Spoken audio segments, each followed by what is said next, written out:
ಅವರು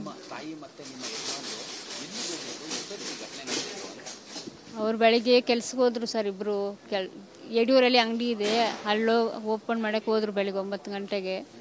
ಆವಾಗ ಬಸ್ಸವ್ರು ಬಂದು ಬಿದ್ದವರು ಹಿಂದೆಗಡೆ ಟಚ್ ಮಾಡೋರು. ನಾನು ಇರಲಿಲ್ಲ, ನಾನು ಮನೇಲಿದ್ದೆ.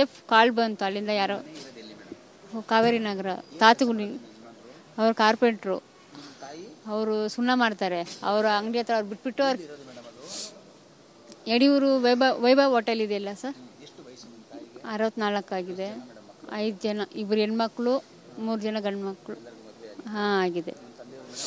ತಂದೆ ಈಗ ತಾನೇ 3 ತಿಂಗಳು ಆಯ್ತು ತೀರೋಗಿ, ಹಾರ್ಟ್ ಅಟ್ಯಾಕ್ ಆಗಿ. ಅಷ್ಟು ಬೇಗ ಈ ಥರ ನಮ್ಮ ತಾಯಿ ತೀರೋ. ನಾನು ಹೋಗಿ ಮನೆ ಕಾಲ್ ಬಂತು, ಓಡಿ ಬಂದು ಅಲ್ಲಿ ಅಳ್ತಾ ಇದ್ದೆ. ಬಂದು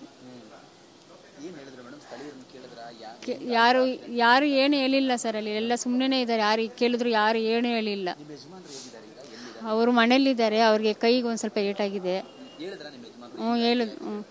ಬಸ್ ಬಂದು ಹಿಂದೆ ಗುದ್ಬಿಡ್ತು ಅಂತೇಳಿ ಅವರು ಈ ಕಡೆ ರೈಟಲ್ಲಿ ಬಿದ್ದವ್ರೆ ನಮ್ಮ ಯಜಮಾನ್ರು. ನಮ್ಮ ತಾಯಿ ಹಿಂಗೆ ಸೀದಾ ಬಿದ್ದುಬಿಟ್ಟವ್ರು ಹಿಂದೆಗಡೆಯಿಂದ ಬ್ಯಾಕ್ ಸೈಡು. ಬಸ್ ಬಂದು ಮೇಲೆ ಹತ್ಬಿಟ್ಟಿದೆ.